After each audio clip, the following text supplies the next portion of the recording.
Wow, I've just never done anything like this before.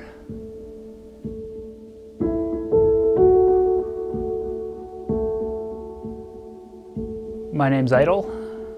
I'm an engineer at Idle Labs, and I created the pandemic. The RuneScape pandemic, not the real one. You guys are gonna make that clear, right?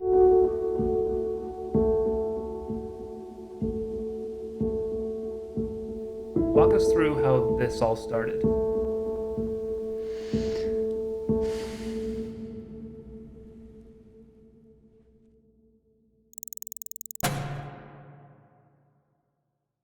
It all started with a tweet.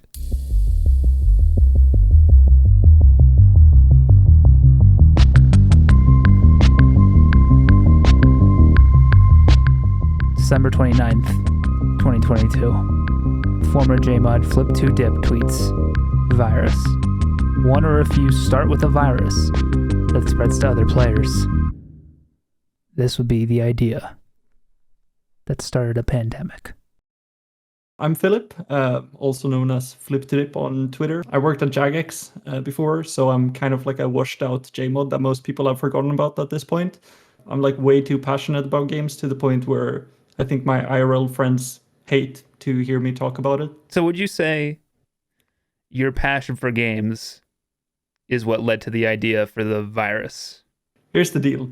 I'm a game developer, right? So anything like a pandemic or like a natural disaster or whatever, it sort of keeps people inside and they have to do inside things like playing games. So I guess I just have like a good association with like pandemics and stuff compared to most other people. When you created this virus idea and put it out into the internet for all to see, you were hoping that this would be a thing that would become a reality. You were hoping that people would get infected and that there would be real consequences of your actions. That's what you were, that was your goal?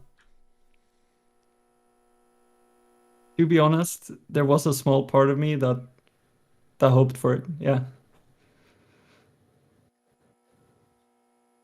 Would you say that the blood of the innocent is on your hands? Sure, blood is on my hands.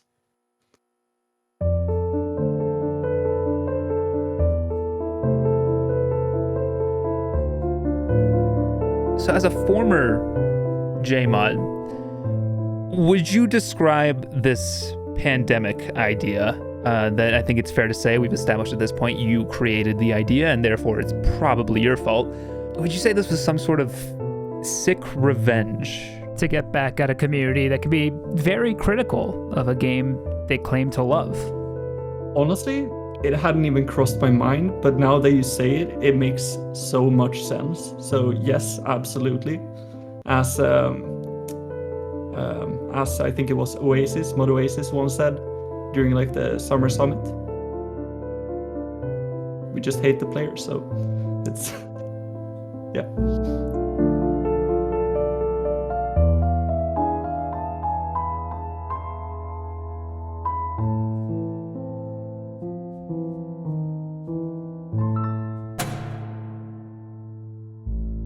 What made you decide to go through with the idea?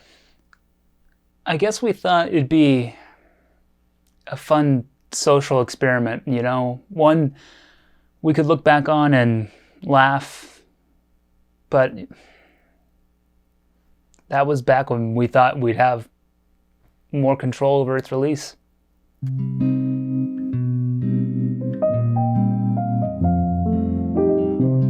On January 12th, the Pandemicscape plugin was merged into RuneLite. The plugin had not been officially announced, but anyone could install it.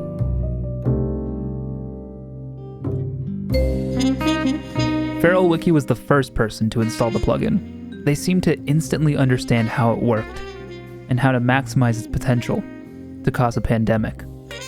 Once installed, the plugin makes you contagious, and you have a random chance of spreading the infection to people nearby. Feral Wiki, knowing this, decided to take the contagion and release it in the most dangerous place they could, the Grand Exchange. We didn't expect that.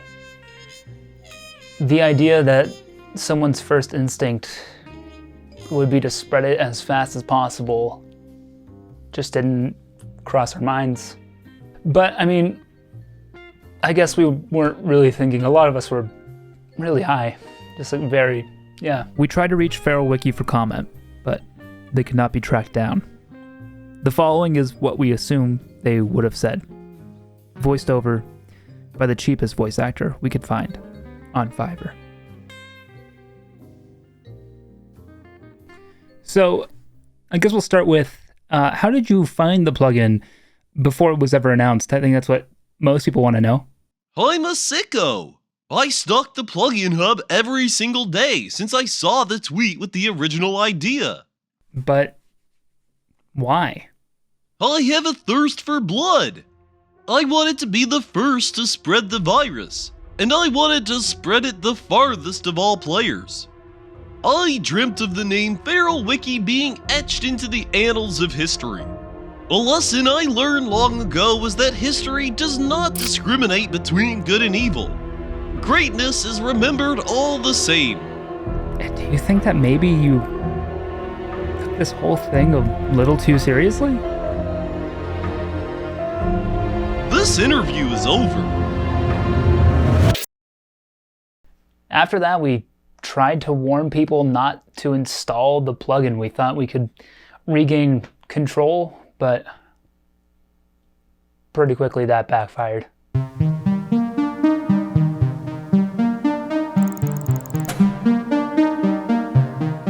We never expected that this would turn into a competition to see who could infect the most people. We thought there'd be more of an effort to control the spread, but yeah, we didn't expect the competitive aspect. Even though you made the website that had the leaderboard of most infectious people. Yeah, the website.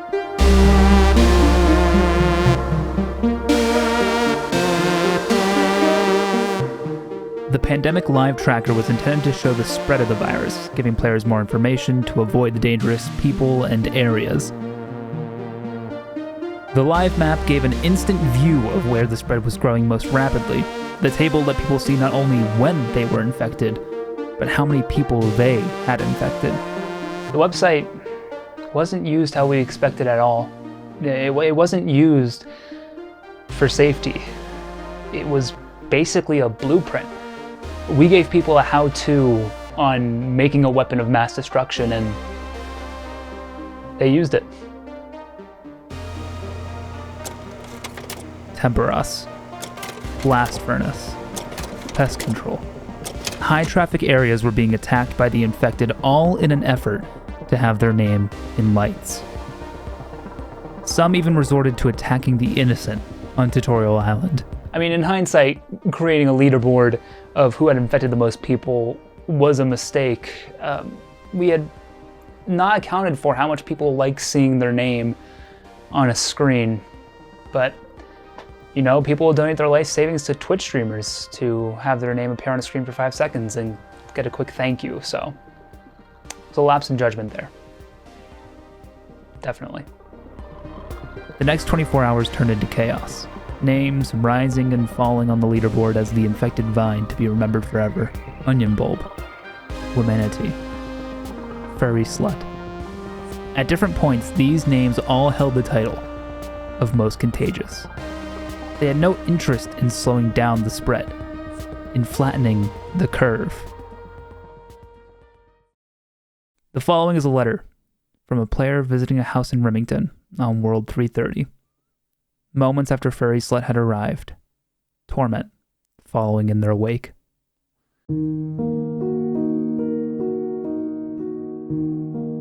Mother, I fear I'm not long for this world. The infection we had been warned about has reached us.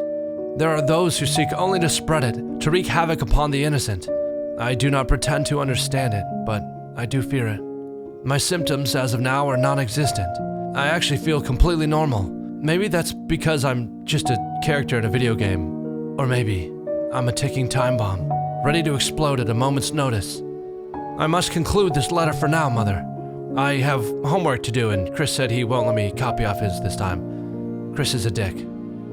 All the best. XX Legend PKR 73.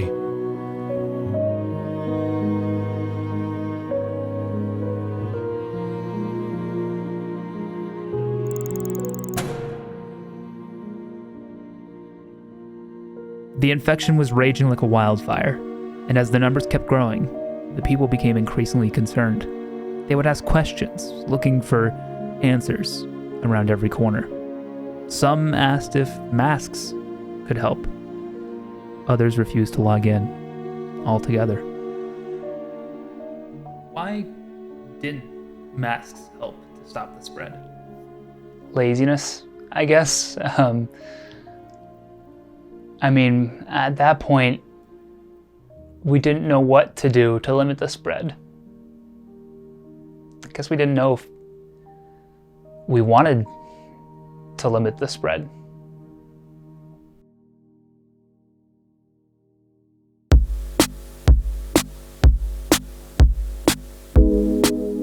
Idle began sending out tweets encouraging the spread of the virus. It was at this moment that a monster was born.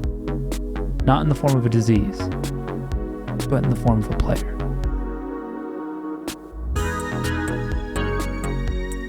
Baked would become the most infectious player mere hours after installing the plugin. If infection was a game, then they were Michael Jordan. We were witnessing the greatest infector of all time. It was unbelievable. They knew how to spread the virus faster and wider than anyone else, and we got swept away. And what did you do when you saw what Baked was doing? We helped.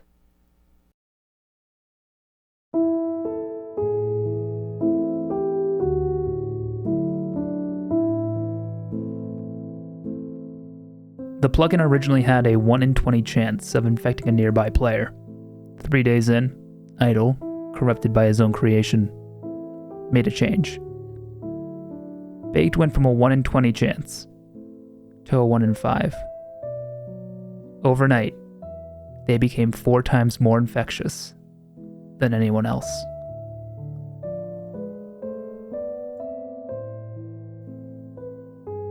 How do you think people will feel about this coming to light?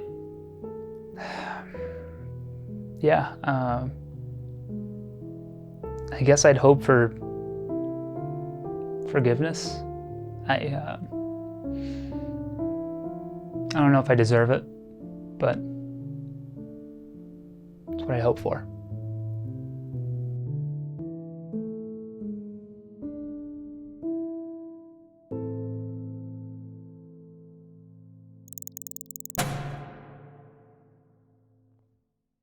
It had been 5 full days of the pandemic raging on. The infections had crossed into the hundreds of thousands and showed no signs of slowing, except for this trend line, which shows clear signs of slowing. The engineers at Idle Labs had a choice to make. What made you realize it was time to pull the plug? I was having a movie night, Spider-Man 3, back-to-back with Attack of the Clones, 2 of my personal favorite films. Great movies. And something that Peter Parker said in Spider-Man 3 really stuck with me. I'm going to put some dirt in your eye. He says that when he's at his lowest point. And that kind of opened my eyes. What? Well, we were putting metaphorical dirt in the metaphorical eyes of the player base with the pandemic. And we were at our lowest point. So we had to stop. I guess I'm like Spider-Man in a lot of ways. Okay, so you pulled... Get me pictures of Spider-Man. J. Jonah Jameson. Kind of like you, because if I'm Spider-Man, you're getting pictures of me. That's how I see it.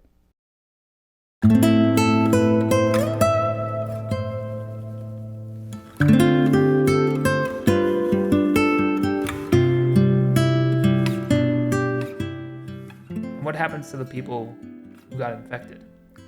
Nothing, I guess. You know, the virus didn't really do anything, so don't think there's any real consequences here.